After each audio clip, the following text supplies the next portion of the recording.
Hey everyone, if you're looking to move your workflow from Monday.com over to ClickUp, you're in the right place. Today, I'll show you exactly how to authorize the connection and import your data seamlessly. Let's get started. Step 1. Access ClickUp settings. First, we need to find the Import tool inside ClickUp. Click your workspace avatar in the upper left corner of your screen. Select Settings from the drop-down menu. In the left sidebar, click on Imports or Exports. Step 2. Select your source. Now we choose where our data is coming from. Click the Import Items button and select Monday as your source.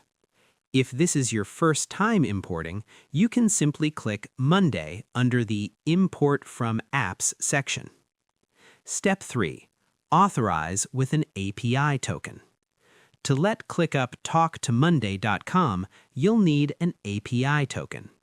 For admins, log in to Monday.com, copy your personal API token, and paste it into the ClickUp prompt.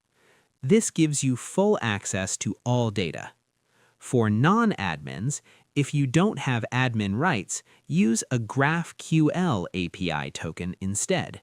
This will only import the data you personally have permission to see. Step 4. Data transfer and verification. Once the token is entered, ClickUp will begin importing your boards, tasks, subtasks, and even custom fields and attachments. After the process completes, review your content inside ClickUp. Use a post-import checklist to verify that all boards appear as expected and that your task structures are mapped correctly. And that's it. Your Monday.com data is now ready to go in ClickUp. I hope this helped you out, and I see you in the next one.